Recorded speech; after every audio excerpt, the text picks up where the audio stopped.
Good morning, students. This is Mrs. Crumpton. I am sorry that I cannot be with you this morning, but yesterday we were talking about multi-step equations. There were a few of these equations that were giving you some fits. So I wanted to do a short video for you to watch during class in my absence so that you could learn how to do these equations. Remember that I want you to show as much work as possible. This problem that I'm going to put on the video for you is problem number 6 from your worksheet. So please get ready to take some notes. Problem number 6 said 1/3 times the quantity of 18 plus 2z equals 6 times the quantity of 2z minus 7. First off, before you can do anything, you've got to use your old buddy Mr. Distributive Property. I'm going to abbreviate that. Remember, we call that hugging everybody in the house, which means you are distributing that number into the number outside the parentheses, multiplying times what's inside the parentheses. So we've got 1/3 times 18. I'm going to come over here to the side to show you 1/3 times 18, or 18 over 1, would be 6. Okay, so 1/3 times 18, or 1/3 of 18, would be 6. 1/3 times 2z would be 2 over 3, 2/3 z. Okay, using distributive property on the opposite side of the equal sign. 6 plus 2z, or I'm sorry, 6 times the quantity of 2z minus 7. 6 times 2z, of course, 12z. 6 times negative 7, or 6 times minus 7, would be 42. Next, we're going to try to isolate the variable. Since this z is smaller than this z, it would be a whole lot easier on this particular problem to move 2/3 z to the larger 12z. So subtracting 2/3 z from both sides, okay, it's gone over here. And 12z minus 2/3 z. 12, let's look at just the coefficients. 12 minus 2/3. I need to rewrite 12 as a fraction over 1. And the common denominator here would be 3. 1 times 3 is 3. 12 times 3 is 36. Let me try to write that again.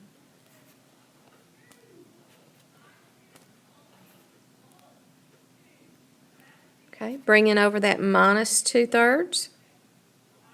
We now have common denominator. 36 minus 2 would be 34 over 3.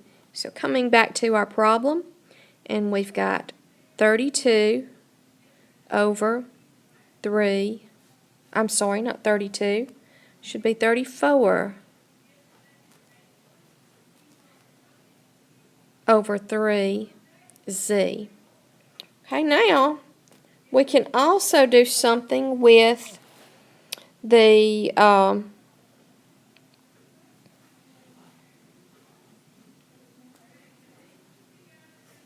(6) and the 42.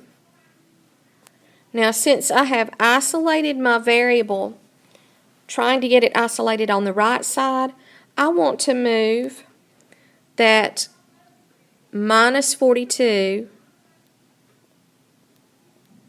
to the left side of the equal sign by adding 42 to each side. Now it's gone from the right side, and I've got 6 plus 42 is 48. Now to clean up this equation and solve it, I need to multiply both sides by the reciprocal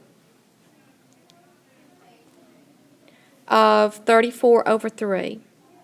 So multiplying by the reciprocal, I multiply by 3 over 34. Okay, multiplying both sides by the reciprocal of the coefficient of the variable. Multiplying both sides times 3 over 34. Now I recognize that both the 34 and 48 are even. So anytime I've got even numbers, I'm going to put this 48 over 1. When I've got even numbers, I know that even numbers are divisible by 2. So I am going to divide both the 34 and the 48 by 2. Most of y'all call that canceling out. And that leaves me with 2 into 48 goes 24 times. 2 into 34 goes 17 times. So I'm left with 3 times 24, which is 72, over 17. And that equals our variable, that cancels out, of z. Now because we're going to be doing some stuff with improper fractions a little later on, I want you to leave your answers as improper fractions. Okay. Sometimes when solving equations, there's something called some special cases, and you're going to get either no solution or you may get all real numbers. So let's talk about these two type problems, which were problem 7 and problem 8 on that worksheet. Number 7, you had 8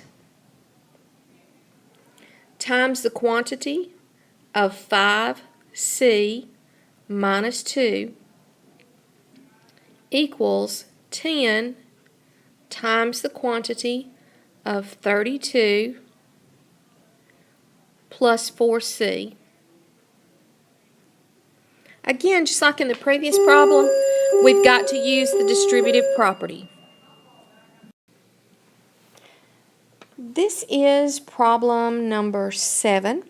This one is a special problem, and I'll talk to you a little bit more as we go about why this is a special problem. Just like we did before, we're going to start out using the distributive property, hugging everybody in the house. We've got 8 times 5c, that's 40c. 8 times minus 2 would be minus 16.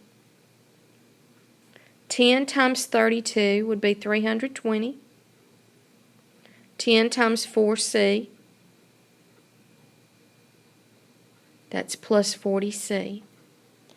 Okay, now the process that we've been doing is to get our constant terms together first. Undo addition or subtraction from the variable term. So let's just go with this minus 16, since it's minus, no other reason. And I'm going to add that 16 to both sides. And I get 40c equals 336 plus 40c. Okay, well, I've got 40c isolated on the left side of the equal sign. So I'm going to subtract 40c from the right side to the left side. That's gone. Now I'm left with 40c minus 40c. Well, that's odd. That's 0. 0 equals 336? No way. This is a special case problem in which the answer is no solution.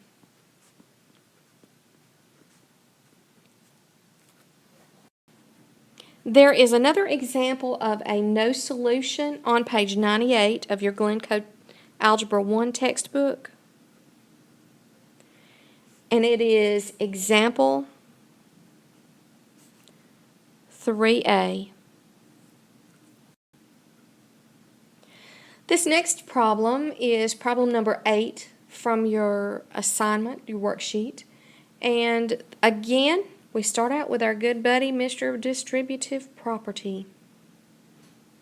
Hug everybody in the house, which means multiply what's on the outside of the parentheses by each term on the inside. 4 times V gives you 4V. 4 times 20 would be 80. Oops, I almost left off my 0 there.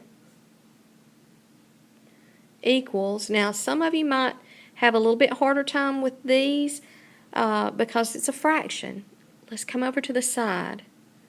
1/5 times, I'm going to ignore the variable right now and just go with 20. I'm going to put that 20 over 1. 5 goes into itself 1 time. 5 goes into 20 4 times.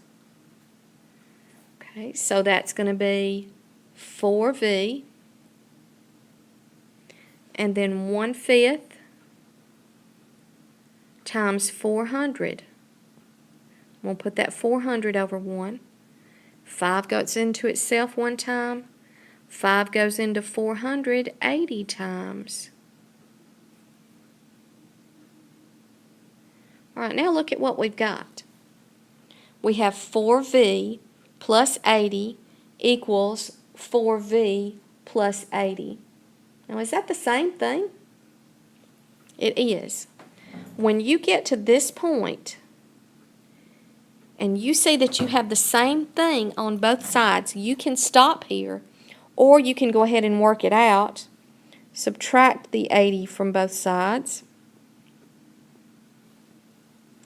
Gone here, gone here. Then I've got 4V equals 4V. Well, that's true too. If I subtract 4V from both sides, I end up with 0 equals 0. Now, this is another problem that is a special case. In this particular problem, all integers, all numbers that you could replace V with. You can choose whatever your favorite number is, all the way to infinity and negative infinity. Whatever number you put in here for V is going to make this equation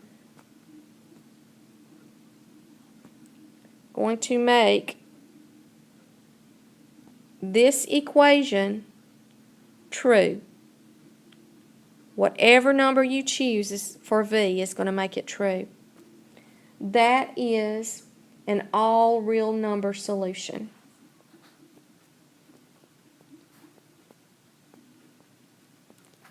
Okay, now I usually abbreviate real numbers with a crazy looking R with 2 legs on it. That represents all real numbers. Now, if you want to see another example of an all real number problem, that can be found on page 98 of your Glencoe Algebra 1 textbook, and it is example 3B. The guided practice problems that are at the bottom of that page, number 3A and 3B, guided practice, those problems are going to end up being all real numbers and no solution. Please try on page 98 the guided practice problems at the bottom of the page. Okay, students, you have seen me go through 2 problems here that have no solution and all real number solutions. I have already asked you to do page 98, guided practice 3A and 3B. I would also like for you to turn to page 100 in your textbook, and I would like for you to do problems 5, 6, 7, 8, 25, 26, 27, and 28. These problems will all have the answers of no solution or all real numbers. It's your job to figure out which ones are which. All right, kids, y'all do a great job, and I will see you later. Have a great day.